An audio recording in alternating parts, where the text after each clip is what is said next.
김기찬 목사님의 레위기 공부 54회를 요약 정리해드리고 있습니다.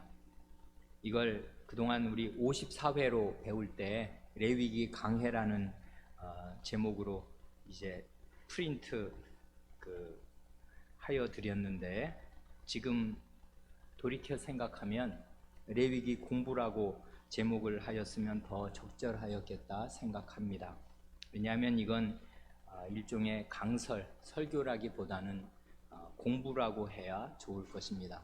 얼마 전에 우리 지난주에 성경 신앙고백서 번역위원회에 참여하게 돼서 바로 지난주에 김기찬 목사님을 만났는데, 자신이 꼭 하고 싶은 일이 있다면 이런 레위기 공부를 바탕으로 해서 레위기 강설을 하고 싶다고 그런 말씀하는 걸 제가 듣고 마음에 아차 싶었습니다. 맞습니다. 우리가 그토록 건조하게 어렵게 배웠던 것은 사실은 레위기 공부였습니다. 그런 레위기에 대한 정확한 주해, 제대로 된 공부를 바탕으로 해서 그것들이 이제 바탕에 쫙 깔리고 나면 이제 그 본문을 상당히 오류 없이 정확하게 이해하게 되니까, 그 바탕 위에서 이제 우리 교회의 현실을 놓고서 이제 강설을 하면 굉장히 좋은 강설을 이제 할 수 있게 될 것입니다. 우리 김기찬 목사님이 중간중간에 반짝반짝 레위기 이 공부를 바탕으로 강설을 한 것이 있는데, 그런 강설들이 앞으로 이제 잘 나올 수 있기를 바랍니다. 어쨌든 우리는 어려운 레위기 공부를 1년 훨씬 넘게 이제 해왔습니다. 그래, 지난주에는 우리가 정결법전의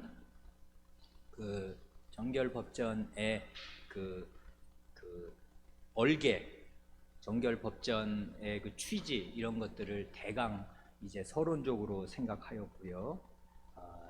오늘은 그 정결법전의 구체적인 내용들을 간단하게 이제 요약하여 드리려고 합니다. 정결법전은 레위기 11장부터 16장까지 1, 2, 3, 4, 5, 6 6개 장에 걸쳐 있는 거 아니에요. 거기에서 정결법전에서 주로 중심되게 말하는 것들은 부정한 상태가 뭐냐 하는 것입니다. 그건 모두 4가지입니다. 부정한 상태란, 그러니까 음식에 관한 거, 출산에 관한 거, 문둥병에 관한 거, 그리고 유출병에 관한 것입니다. 그래, 음식 정결법이 11장, 그 다음에 출산 정결법이 레위기 12장, 그 다음에 문둥병 정결법이 가장 길게 13장, 14장 2장에 걸쳐 나오고, 그 다음 유출병 정결법이 레위기 15장에 나옵니다.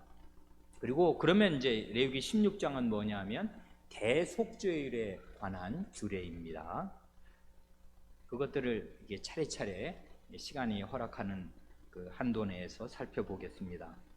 먼저 음식 정결법이요. 레위기 11장에 나오는 음식 정결법의 주요 내용은 뭐냐면, 정결해서 먹을 수 있는 동물과 부정해서 먹을 수 없는 동물을 이렇게 분류해서 알려주시는 말씀들입니다.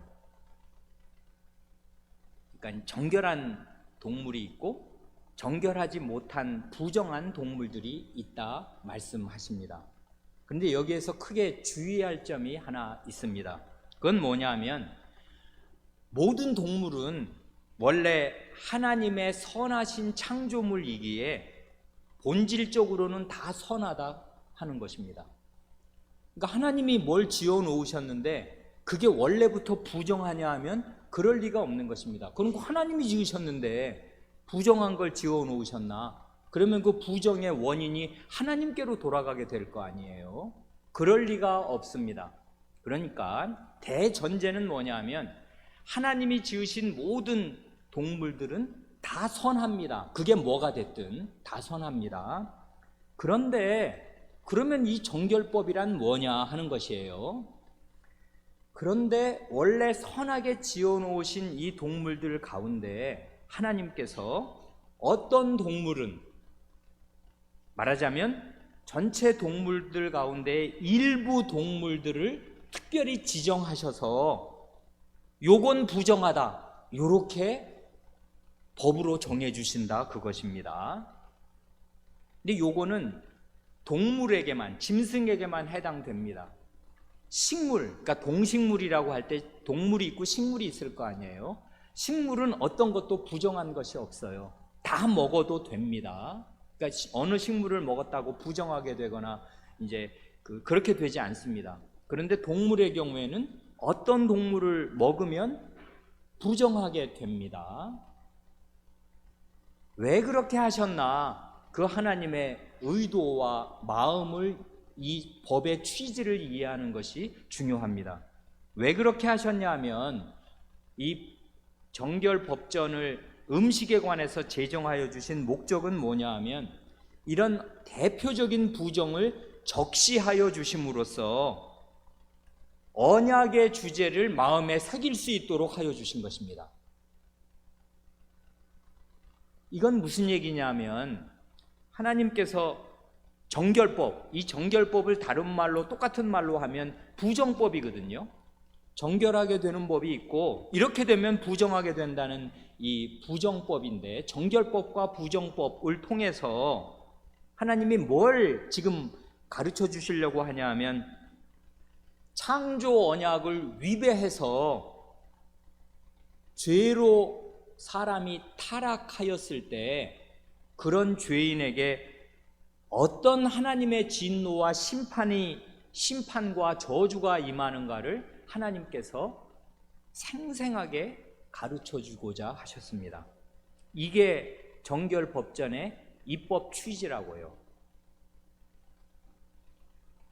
그러니까요, 하나님이 이걸 부정하다고 특별히 그 몇몇 동물들을 정해 주셨는데, 그걸 먹어가지고, 먹는다는 건 뭐예요? 그 고기가 내 뱃속으로 들어와서 나와 일체를 이루고 그 고기와 내가 연합되는 거잖아요.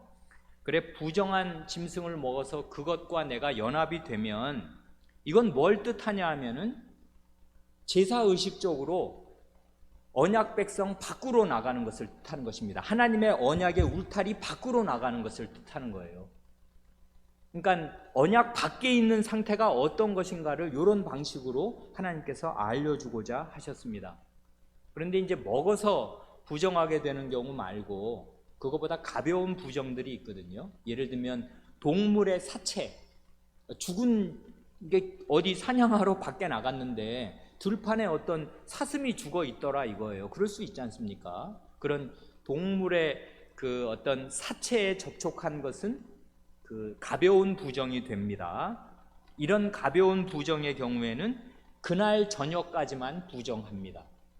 왜 그날 저녁까지만 부정하게 되냐 하면, 이스라엘에서는 이 성막에서 아침 저녁으로 상번제를 드리잖아요. 그러니까 저녁 번제를 드린다고요. 그래서 그런 저녁 번제를 드릴 때 이 사람이 그런 가벼운 부정의 경우에는 정한 상태로 회복됩니다. 시간이 가면 돼요. 근데 저절로 한 몇 시간 가면은 정하게 되는 게 아니라 저녁 때까지 부정하다가 저녁 때가 되면은 이제 부정에서 정한 상태로 바뀝니다. 왜 그래요? 하나님께 바치는 번제의 연기가 하나님께로 올라가니까 이제 그런 가벼운 부정에서 벗어나게 된다, 그것입니다. 그러니까 결국은 이제, 그리고 이런 사체로 인해서 부정하게 되면은 이제 정결법을 따라서 정하게 되어야, 정결하게 되어야 하는데, 결국 이런 것들은 하나님께서 언약 밖에 부정한 상태에 떨어진 사람을 대속의 은혜를 베푸셔서 다시금 은혜 안으로 들어오게 하신다 하는 것들을 하나님께서 가르쳐 주시려고, 이런 실생활에서, 이건 먹는 문제고, 요즘에 우리랑은 다르게 옛날에는 실제로 자연에서 뭐를 잡아먹고 채취해서 먹고 길러서 먹고 이렇게 하는 거 아니에요. 이런 실생활의 아주 구체적인 일들을 통해서 이 언약을 위배한 상태, 그에 따르는 하나님의 진노와 심판과 저주, 그리고 하나님의 은혜로 그런 상태에서 다시 언약 안으로 들어오는 것, 이런 일들을, 이 언약을 배반하는 일, 언약으로 회복되는 일, 이런 일들을 이제 아주 생생하고 실감 있게 그 백성에게 가르쳐 주시려고 이런 음식 정결법을 내셨다, 그것입니다. 그런데 음식 정결법에서 아주 중요한 것 한 가지가 있는데, 그건 뭐냐 하면 그 부정한 것 중에 가장 부정한 거, 음식 중에 말이에요. 그게 뭐예요? 부정한 것 중에, 동물 중에서 가장 부정한 거, 그게 뭐냐 하면 이겁니다. 땅에 기어다니는 짐승. 이게 가장 짐승 중에 부정해요. 땅에 기어다니는 짐승이 뭐예요? 대표적인 게 뭐예요? 뱀입니다. 뱀. 그래, 뱀은 흙을 먹고 흙에서 기어다니는 존재입니다. 이건 대단히 상징적인 건데요, 흙이나 물 말이에요. 그러니까 너는 흙이니 흙으로 돌아가라, 이게 아주 언약의 저주의 핵심 아니에요. 그러니까 원래 흙이야 뭔 죄가 있겠습니까마는, 죄를 범한 인간은 원래 흙에서 지음 받았는데 하나님께서 주신 숨 그거 다 뺏어버리고 흙덩어리, 흙부스러기로 이제 진토로 돌아가게 하실 때, 이 하나님의 언약을 어긴 죄인에 대한 하나님의 진노가 그런 방식으로 쏟아진단 말이에요. 그러니까 흙이 하나님의 진노와 심판과 저주를 대표해요. 그러니까 어떻게 해요? 내 발에서 신을 벗으라 하는 거 아니에요. 흙 밟고 다닌 그 신 벗어야 돼, 하나님께로 오려면. 흙이 저주의 상징이기도 하고, 또 물이 그렇지 않습니까? 물이 저주의 상징이에요. 노아 시대 때는 이런 죄인들을 하나님이 정말 한 일가족 8명 빼놓고는 싹 다 그냥 다 진멸하셨다는 거 아니에요? 얼마나 하나님의 진노는 두렵고 큰 것입니까? 그러니까 흙과 물이 이 하나님의 진노를 상징하는데, 정한 짐승은요 굽이 있어요. 그 말발굽 같은 굽이 있어서 흙과 자신을 이렇게 분리시켜요, 어느 정도.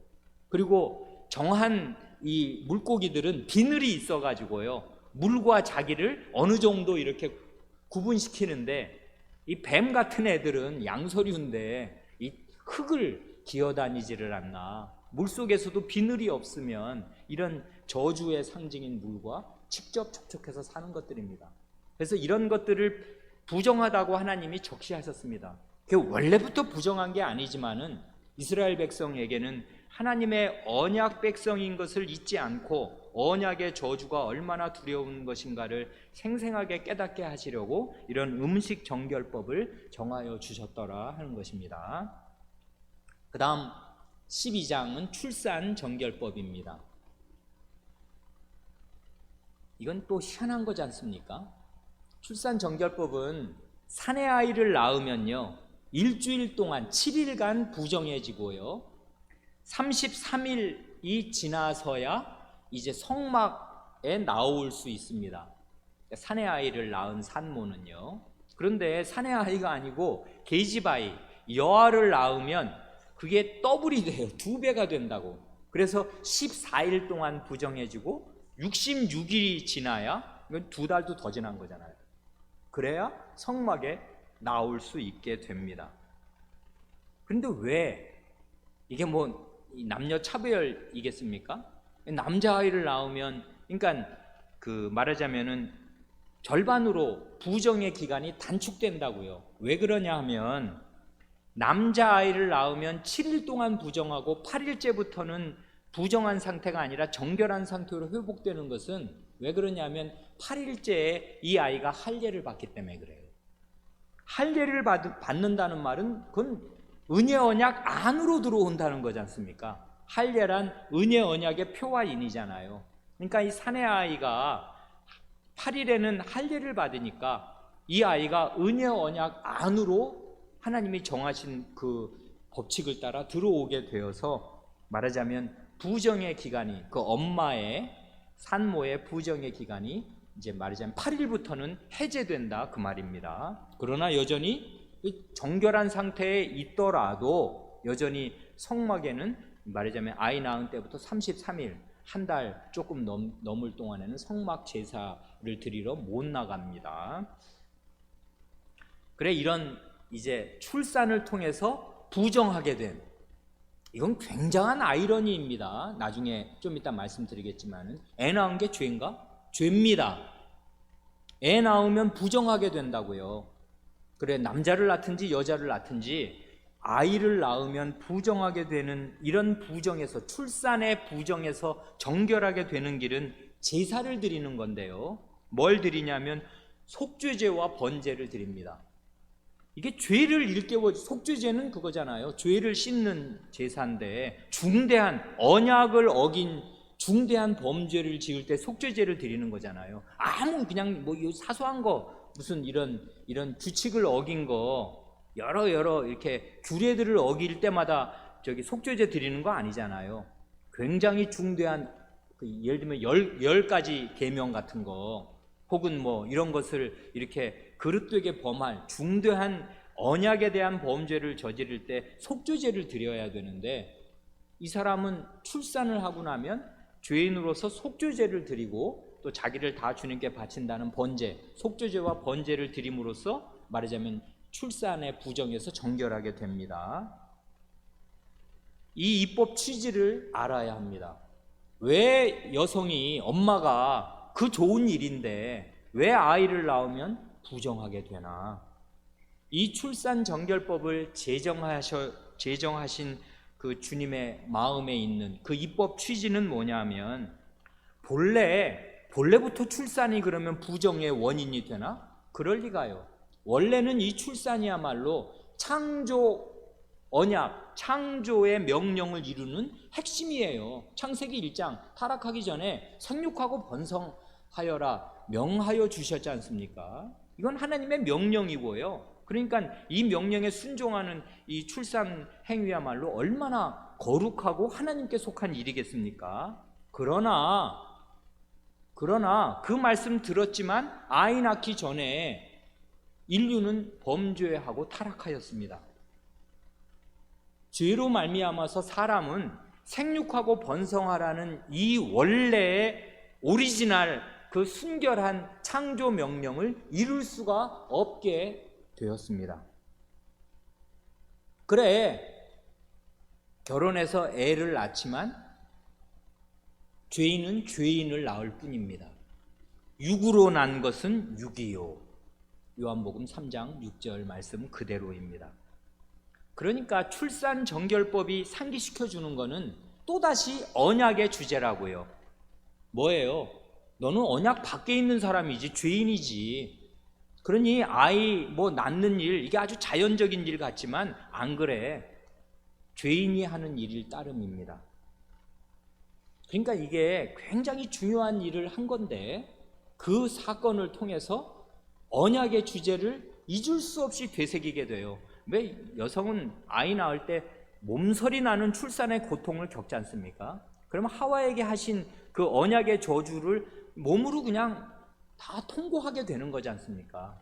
산통을 하나님이 크게 이 저주로 더하신다 그 말입니다. 너는 누구니? 죄인이지. 언약 밖에, 창조 언약 밖으로 떨어진 죄인이지 하는 것들을 이 중대한 음식을 통해서, 그리고 이 인류 사회에 없을 수 없는 이 출산을 통해서 굉장히 생생하게 하나님께서 그 뼈에 새기도록, 그래, 이 중대한 언약의 주제, 언약을 배반한 인류의 상태를 하나님께서 그 깨닫게 하여 주신다고요. 그러나 이렇게 대속의 은혜로 말미암아서 결국 속죄제와 번제를 드린다는 것은 제물과 제사장의 중보 직임을 통해서 다시 회복되고 언약 안으로 들어와서 하나님께로 나아간다, 그거 아니에요. 그러니까 이런 대속의 은혜를 통해서 이 출산한 산모는 다시 은혜 언약 안으로 들어오게 됩니다.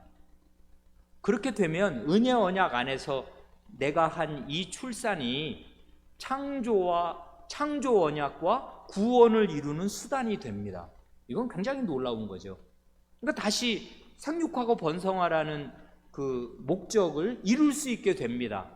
왜냐하면 속죄제를 드리고 번제를 드려서 회복됐잖아요. 언약 백성으로서 이제 내 아이를 길러서 이 아이를 언약 백성으로 기르니까 생육하고 번성하라는 그 창조 명령을 이룰 수 있게 되고, 더 희한한 것은 여자의 후손이 뱀의 머리를 상하게 할 것이라고 하나님이 그 말씀해 주심으로써 너 여자, 네가 지금 죄의 원흉이었지. 네가 원래 그 범죄한 첫 번째 범죄자 아니야.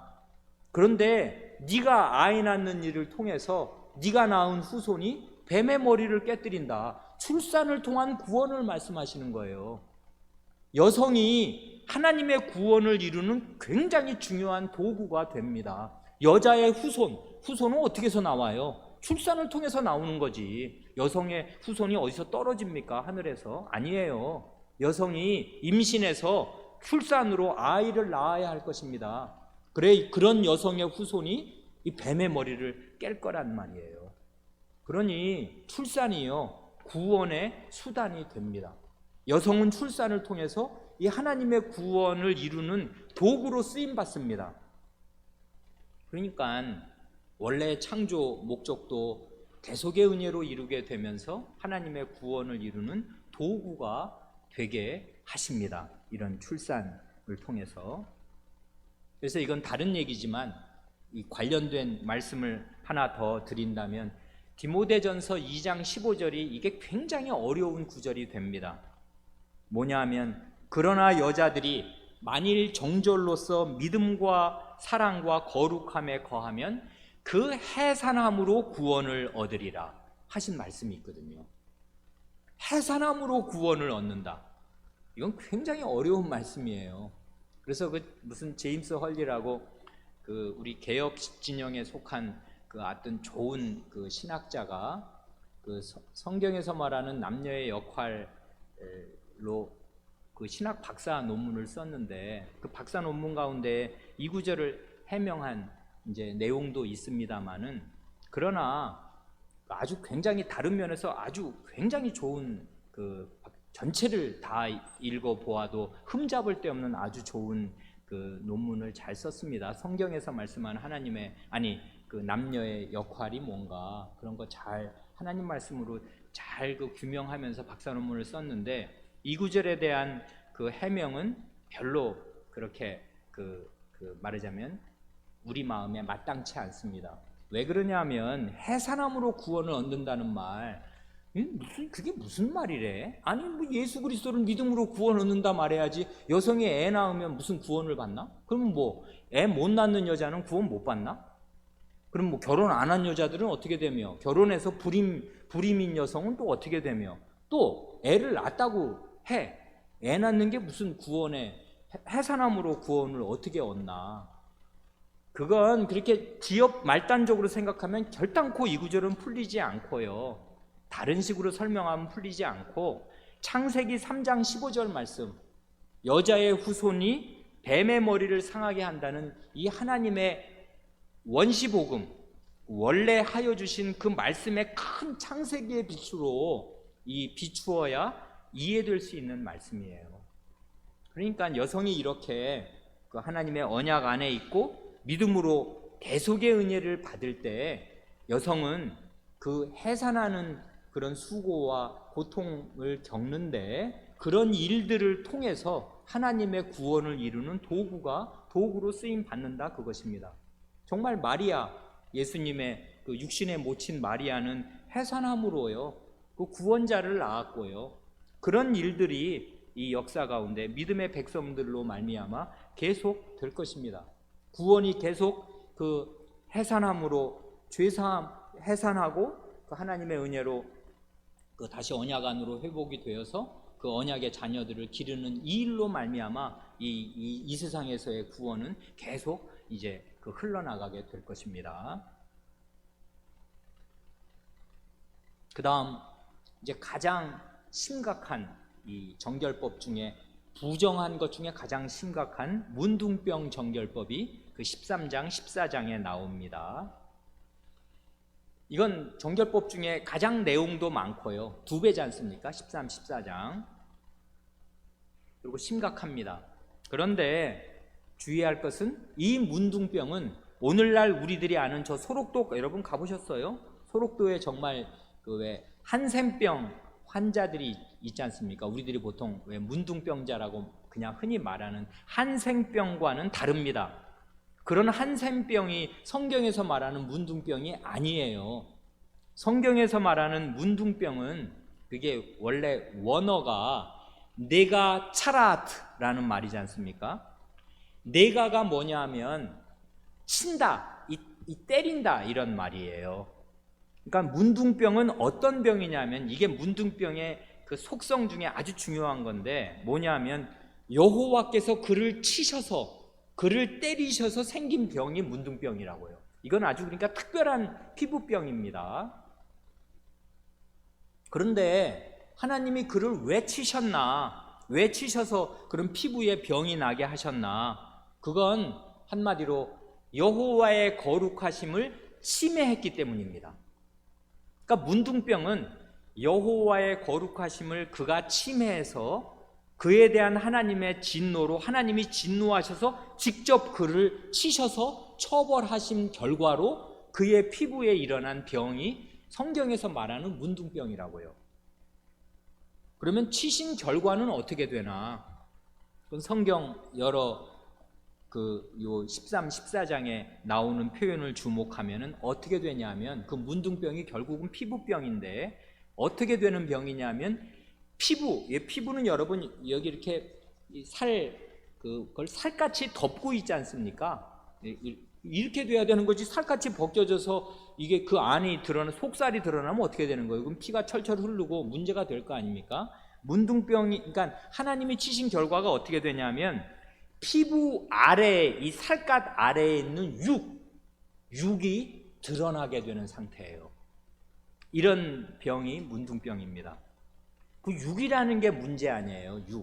이게 바로 타락한 전인을 뜻하는 거 아니에요. 성경에서 말할 때 그 육이라는 거, 살.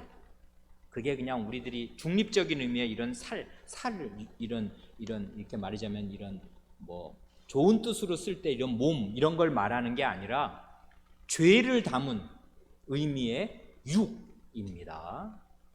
그러니까 피부 아래에 있는 그의 육이 확 드러나게 하는 병이 문둥병이란 말이에요. 그러니까 이 문둥병이 부정 중에서 가장 심각한 상태에 있는 이 상태가 됩니다. 그러니까 이 문둥병에 걸렸다. 내가 문둥병에 걸렸다. 왜 여러분 미리암 문둥병에 걸린 거 아시지요? 또 우시야 문둥병에 걸렸지요. 왜 걸렸어요? 성경에 아주 대표적인 하나님이 치셔서 둘 다 치지 않습니까? 하나님이 미리암을 치시니까 그냥 온몸이 그냥 하얗게 이 육이 확 다 드러나게 되고 또 무시야 왕도 그 문둥병으로 그 자리에서 자기가 문둥병자인 걸 다 알게 됐는데 왜 그랬어요? 그 사람들 여호와의 거룩하심을 직접적으로 침해했다고요. 하나님이 세우신 그 모세 중보자를 거역하지를 않나? 하나님이 세우신 제사장의 그 직분을 거역하고서 자기가 분향하려고 하지를 않나? 하나님의 거룩하심을 직접 침해하였을 때 하나님이 직접 개입하셔서 그의 그 타락한 전인을 확 드러나게 하셔서 이 피부병이 이제 발생하게 하신다 그 말입니다. 그래 이렇게 되면 그러니까 문둥병에 걸렸다. 이건 하나님의 심판을 받아서 죽은 상태가 되는 것입니다. 말하자면 그리고 언약 밖에 있는 상태가 됩니다. 가장 이제 극심한 부정의 상태에 떨어지는 거예요.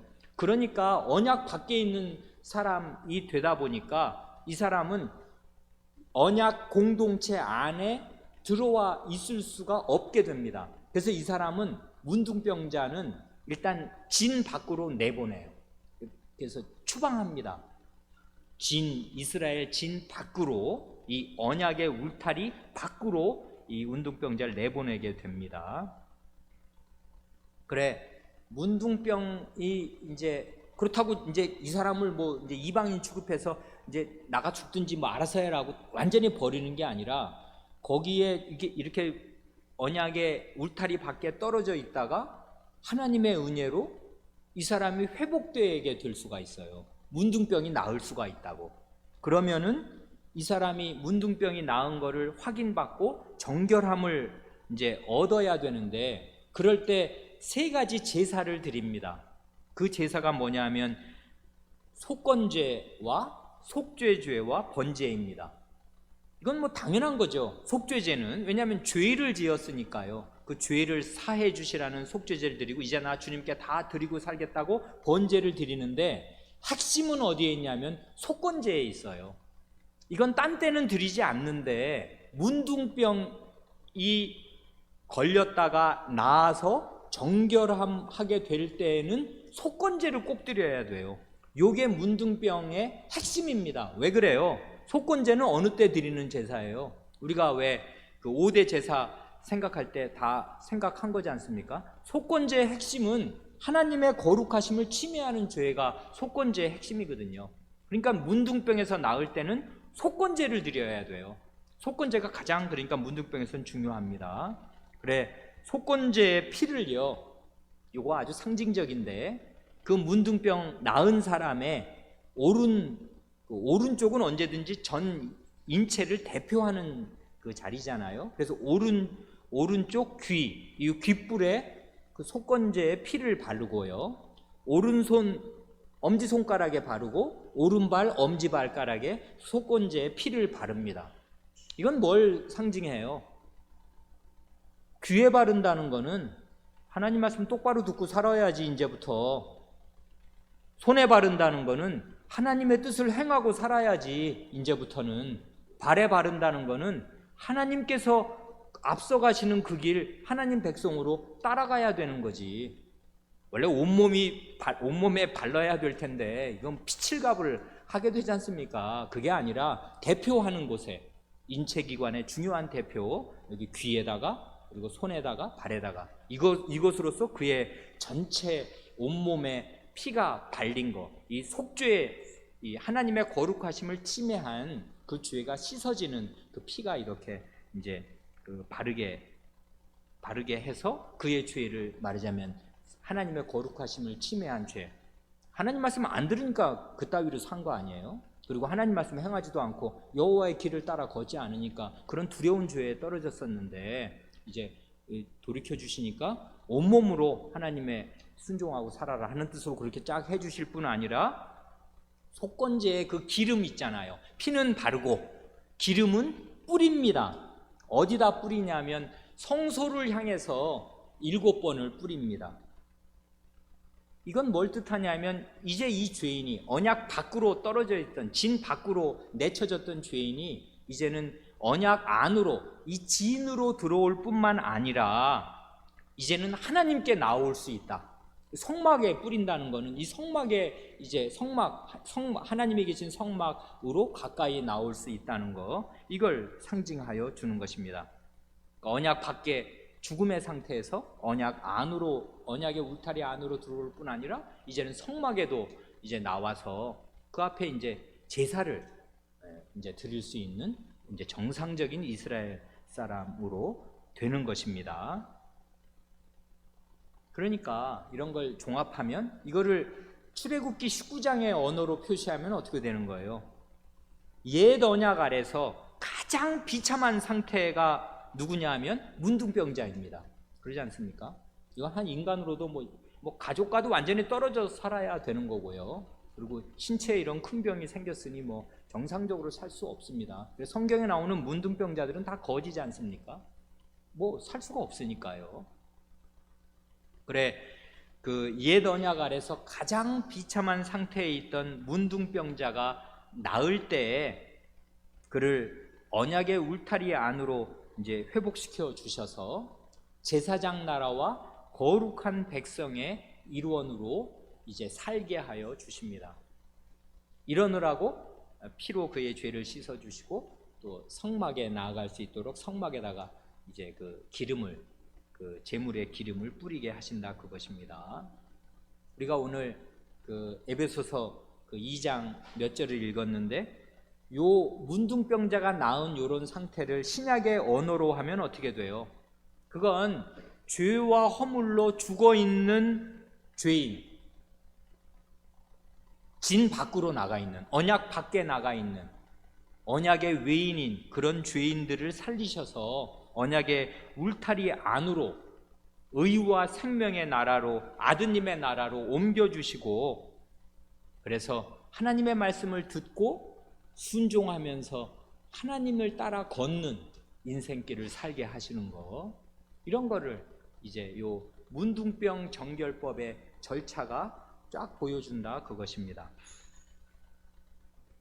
한 가지 아주 특징적인 거, 문둥병 정결법에서 또 한 가지 생각하면 아주 좋은 내용이 있습니다. 그건 뭐냐면 이 문둥병의 정결 예식, 문둥병에서 나아서 이제 백성으로 복귀될 때, 정상적인 사람으로 복귀될 때 행해야 하는 제사 절차가 말이에요, 대제사장의 임직식에 준하는 아주 복잡하고 정교한 절차로 되어 있다, 그것입니다. 요게 뜻하는 게 이건 아주 중요한 건데요, 이 문둥병자의 회복 절차가 대제사장의 임직식과 거의 같다는 건 뭘 뜻하냐 하면, 이제부터 너는 가장 중죄인이었지만 이제부터는 대제사장과 같은 태도와 열심으로 하나님을 섬기고 살아라, 그 뜻이라 그 말입니다. 요 사실을 문둥병자가 일반 백성으로 이제 회복이 되는 건데, 말하자면 그럴 때 그 회복의 절차가 대제사장의 임직식처럼 아주 많고 복잡하고 정교하다는 요 사실이 다른 때에도 한번 나타납니다.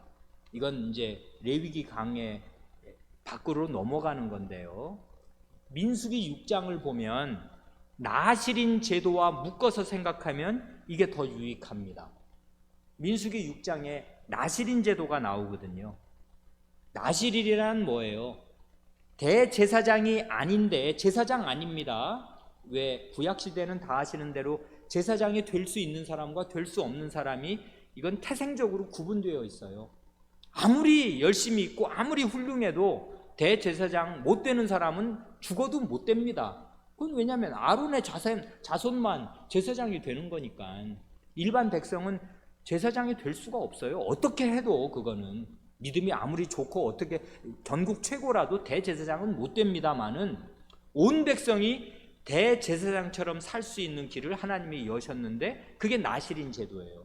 그걸 어떻게 알 수 있냐면, 나실인 제도는 소원 기간을 자기가 정하고 뭐 1년이든 얼마든 정해서 그 기간 동안 대제사장처럼 살겠다, 그것입니다.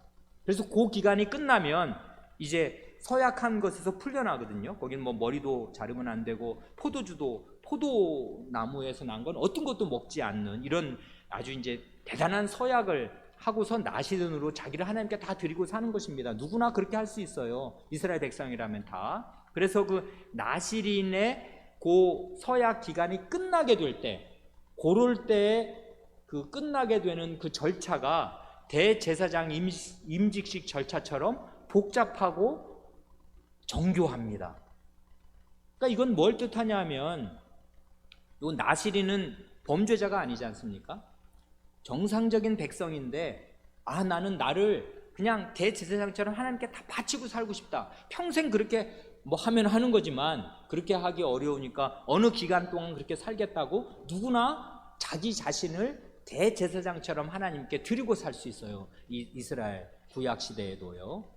그런 나실인 그 제도와 대제사장 그 임직식 때 그 제사 제도가 비슷하다는 거, 거의 같다는 거, 그리고 심지어는 백성 가운데 가장 나쁘게 된, 가장 큰 죄를 지어서 도대체 백성이 아니게 된 그런 사람이 회복됐을 때의 그 절차가 요 대제사장 임직식 절차와 같다는 것은 대단히 뜻있는 것입니다. 그러니까요, 하나님의 백성은 그게 누구든요, 그러니까 특별히 죄 안 짓고 이 언약의 울타리 밖으로 나갈 중대한 죄를 짓지 않고 그냥 하나님께 그 언약 안에 머물면서 사는 일반 백성이라도 대제사장처럼 살 수 있게 하셨고, 심지어 가장 악질적인 죄를, 하나님의 거룩하심을 직접적으로 침해하는 죄를 짓고서 언약 밖으로 떨어진 사람이라도 그게 하나님의 은혜를 받아서 그 죄에서 회복되어서 이 이스라엘 진영 안으로 들어오게 될 때는 대제사장과 같은 열심과 태도로 살 수 있는 길을 하나님께서 열어주신 것입니다. 그러니까 죄를 짓지 않고 평범하게 살아가는 일반 백성이나 죄를 지어서 나락으로 떨어진 하나님의 백성이나 다 대제사장과 같은 그 태도와 열심으로 살 수 있는 길을 하나님께서 이런 방식으로 보여주시고 열어주셨다는 거. 그러니까 이스라엘은 제사장 나라고 거룩한 백성입니다. 이게 참 은혜지 않습니까? 그러니까 그렇게 신분 질서가 명확하고 죽어도 그걸 그 울타리를 그 경계선을 벗어날 수 없는 그런 구약 시대조차도 하나님께서 이렇게 온 백성을 제사장 나라로 삼으신 뜻을 이런 구체적인 제도로 하나님이 보여주셨더라 하는 것입니다. 마지막으로 그 15장이 유출법 정결법입니다. 유출병 정결법. 요건 출산 정결법하고 짝을 이루는 그 정결법 아니에요. 근데 그 유출이란 한마디로 하면 흘러내리는 건데요. 이제 주로는 이제 피가 흘리는 건데 이건 일반적인 피를 흘리는 걸 말하는 게 전혀 아니에요. 예를 들면 크게 어디서 이 밭 갈다가 아니면 전쟁에 나가서 적군의 칼에 베었다든지 집에서 뭘 하다가 농기구에 찔려서라든지 베어가지고 이렇게 날카로운데 베어서 크게 상처가 나서 피가 철철 흘러도 그는 유출병 여기 정결법의 그 부정법에 해당되는 사람이 아닙니다. 그런 피는 아무 상관이 없어요. 이 피는 어떤 피를 말하는 거냐면 결국 이 유출병 정결법에서 그 지정하는 건 뭐냐면은 남녀의 생식기에서 뭐가 나오는 것입니다. 그게 문제가 됩니다. 그래 예를 들면 이런 게 이제 신약으로 오면 이게 혈루병이 그건데요. 그 마태복음 9장에 그리고 이거는 마테마가 누가 공관복음에 다 나옵니다. 이 여성 이야기. 12해를 혈루증 앓는 여성이 예수님께 오잖아요. 그 여성은 그 정확한 병 그 상태를 우리가 모르지만 장장 12년 동안을 일종의 하혈을 한 것입니다. 계속. 근데 이게 그냥 피가 흘러나가니까 무슨 빈혈 때문에 고생하는 게 문제가 아니라 계속 부정한 상태에 있는 거예요. 12년을. 성전에 갈 수가 없는 거지.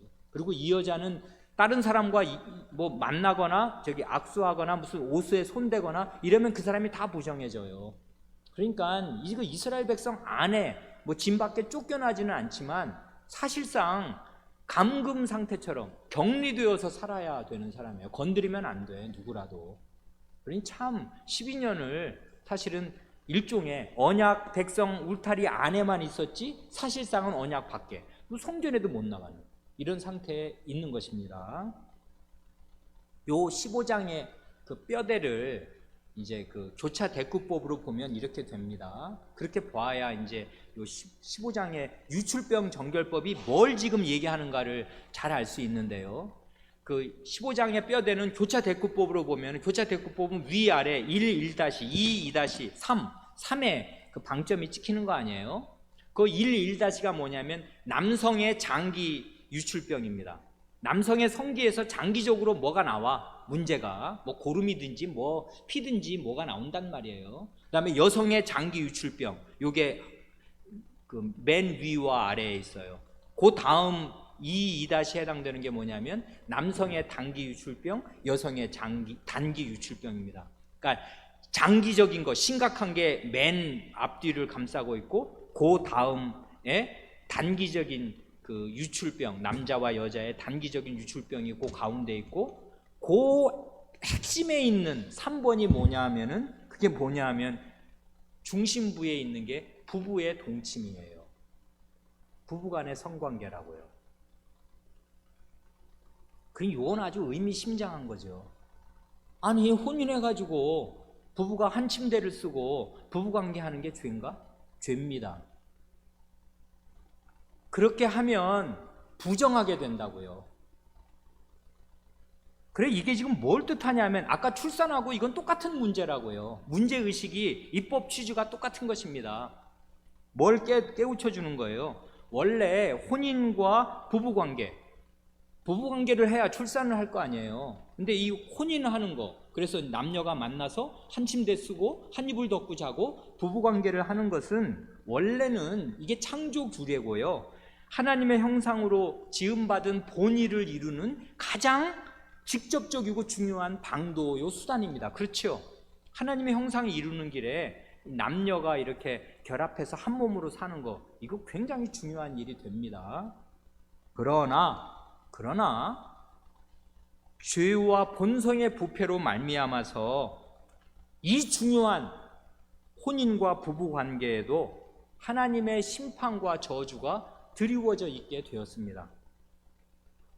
그걸 우리가 모를 수가 없어요. 부부 관계 다 깨지는 것입니다, 죄인에게는.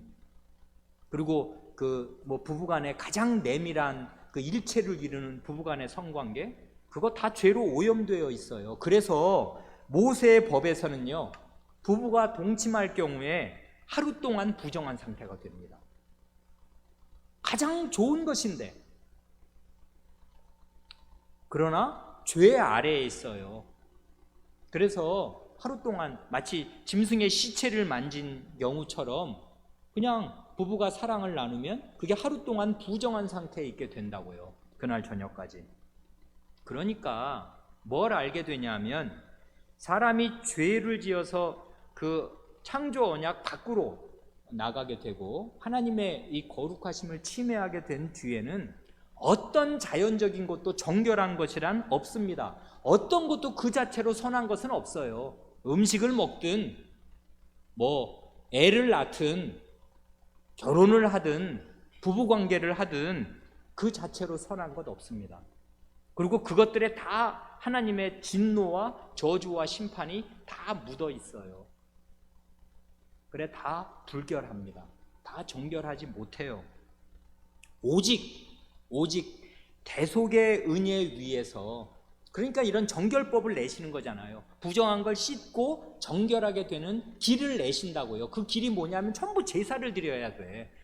성막에 와서 제물을 잡고 제사를 드리고, 그 제사장의 그 제물과 성막과 그 제사장이 전부 중보직임 아니에요. 하나님이 세우신 중보직임을 통해서 대속의 은혜를 받고서 그럼으로써 하나님과의 관계가 회복이 되어야 혼인이며 부부관계며 출산이며 이 모든 것이 다 정결하여집니다. 정상적으로 돌아오게 된다고요. 그러니까 하나님 밖에 있는 그 어떤 자연적인 관계, 어떤 그것도 그 자체로 선하거나 정결하지 못합니다. 원래는 다 선했는데, 그건 타락 이전 얘기지. 창세기 1장 2장 얘기고요. 인류 역사는 그게 그 인류 역사의 새벽 그 몇 날 며칠 빼놓고는 전부 타락과 죄의 역사 아니에요. 그 뒤부터는 어떤 자연적인 것처럼 우리 눈에 보이는 이 모든 것도 다 이 하나님의 진노와 심판과 저주 아래에 있게 된다는 것을, 이 굉장히 중요한 주제를 통해서 하나님께서 계속 상기시켜 주시고 계속 일깨워 주시고 돌이키도록 하여 주시는 것입니다. 결국 죄를 일깨워 주시는 거 아니에요. 죄의 깊이라는 게 어디까지냐 하는 것을 그냥 생생하게 알려주신다, 그것입니다. 아직 우리가 16장이 남았는데, 일단 그 1, 2, 3, 4, 5, 6장 요 정결법이 그거지 않습니까? 1, 2, 3, 4, 5, 6장을 교차 대꾸법으로 보면 어떻게 되는 거예요?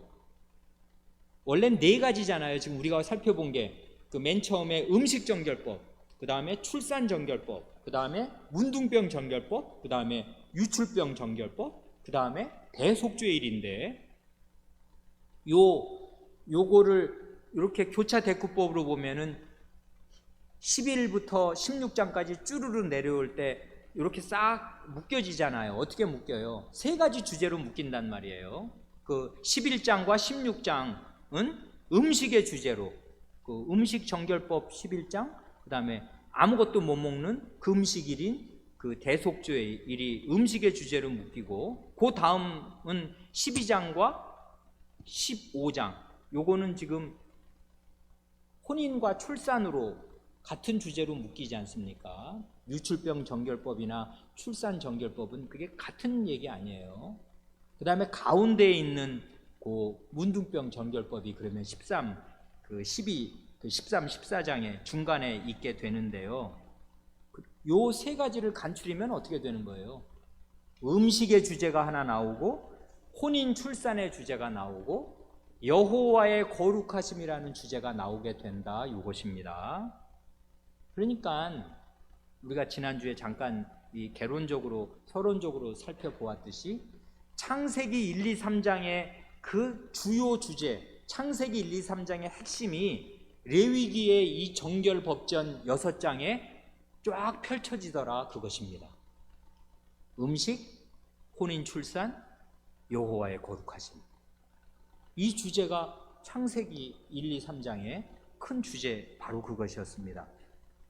본래 하나님께서 천지 만물 가운데 유일하게 이 사람을 하나님 자신의 형상, 하나님 자신의 모습으로 지으시고서 하나님의 모습이고 하나님의 형상이니까 하나님의 말씀대로 순종해서 살도록 그렇게 하셨습니다. 이게 여호와의 거룩하심의 주제 아니에요? 내가 거룩하니 너희도 거룩할지니라, 이것입니다. 내가 하나님인데 네가 하나님의 형상이면은 네가 하나님처럼 살아야지. 그게 거룩하라는 말 뜻 아니에요? 이게 하나님의 거룩하심입니다. 우리의 본 존재가 원래 그런 존재예요. 하나님 없이는 전혀 설명되거나 규정되지 않는, 하나님의 어떠하심이 우리 자체를 규정하는, 하나님처럼 살아야 되는, 그래, 하나님의 말씀에 순종해서 하나님과 동일시되는 그런 인품과 덕성과 행위를 하고 살아야 되는, 말이나 일이나 행동에서. 이게 여호와의 거룩하심의 주제가 있고, 그리고 그렇게 사는 동안에 하나님께서 주시는 양식을 먹을 것입니다. 하나님께서 양식을, 이 음식의 주제지 않습니까? 우리가 지난주에 창세기 1, 2, 3장에서 얼마나 음식의 주제가 줄줄이 나오는가 구체적으로 생각해 보았습니다. 그리고 하나님께서 주시는 음식을 먹으면서 하나님께서 맡기시는 일을 하고 삽니다. 노동이잖아요. 음식과 노동하고 하나님 주시는 음식을 먹고, 그러면서 이제 혼인하여서 그 자녀를 낳고 살게 하셨습니다. 혼인과 출산의 주제잖아요.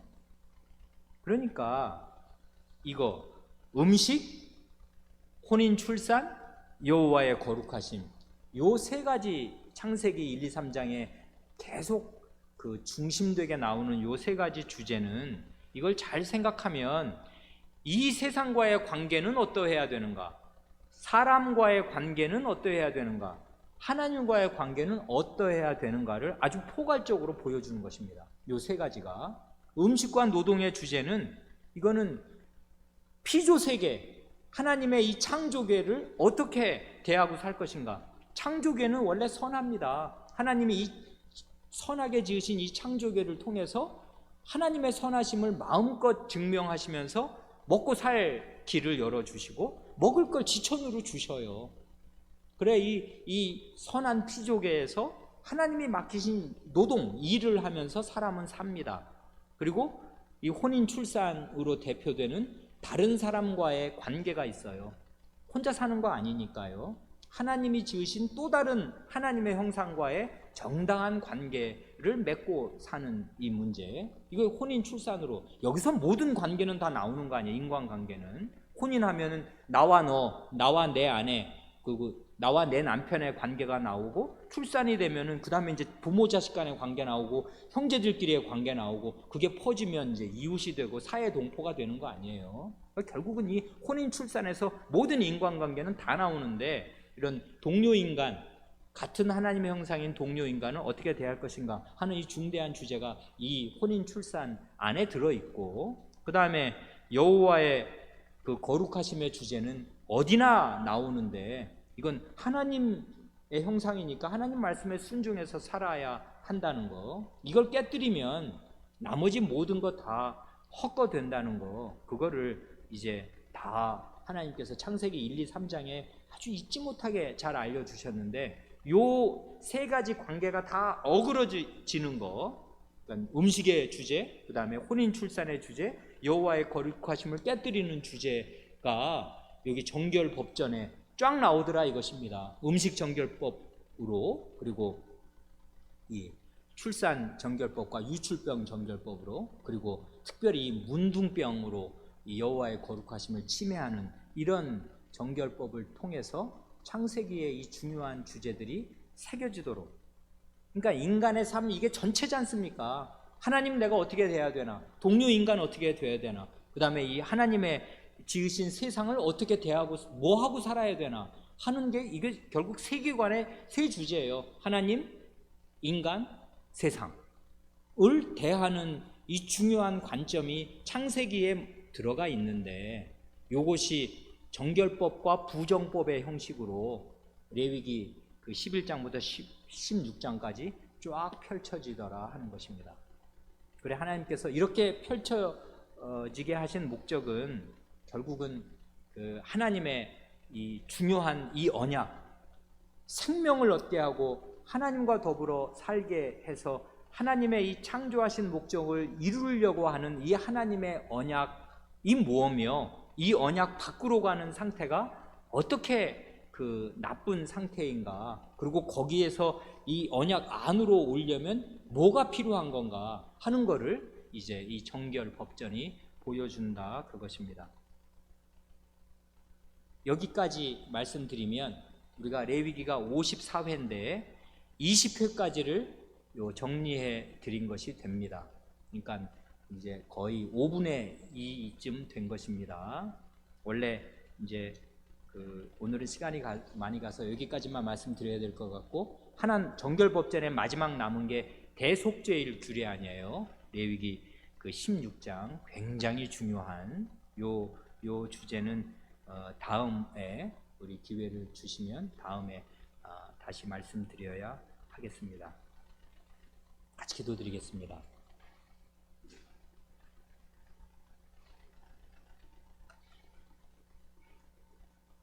하나님 아버지, 구약시대에서부터 이렇게 사람을 고귀하게 지으셨으나 죄로 말미암아 하나님과의 관계와 동료 사람과의 관계와 이 세상에 대한 관계가 다 어그러지고 형편없이 되고, 특별히 하나님의 진노와 저주와 심판이 곳곳에 있게 된 저희 타락한 인생의 실제적인 형편이 무엇인가를 하나님께서는 실생활을 통하여 먹고 사는 문제며 혼인하여 아이를 낳고 사는 이런 가장 자연적이고 필수적인 이런 일들을 통하여 잊을 수 없이 깨닫게 하시고, 언약의 주제를 계속 상기하게 하셔서 언약 백성 안으로 들어와 하나님의 계시는 성막에 나와 제사를 드리며 하나님께 가까이 나아가 사는 것이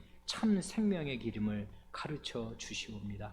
이런 구약의 정결 법전을 통하여 신약시대의 저희에게도 동일한 교훈, 그리스도 안에서 새 생명으로 사는 교훈을 여전히 힘차게 알려주고 계시오니 저희가 이 구약 말씀에서 배우는 것이 많이 있사옵니다.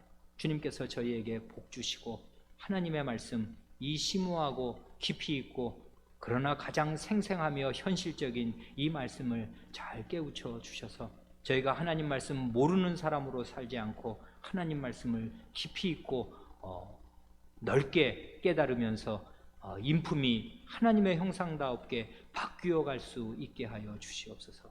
저희를 진리를 깨달은 사람으로 변모시켜 주시옵소서. 우리 구주 예수님의 이름으로 기도하옵니다. 아멘.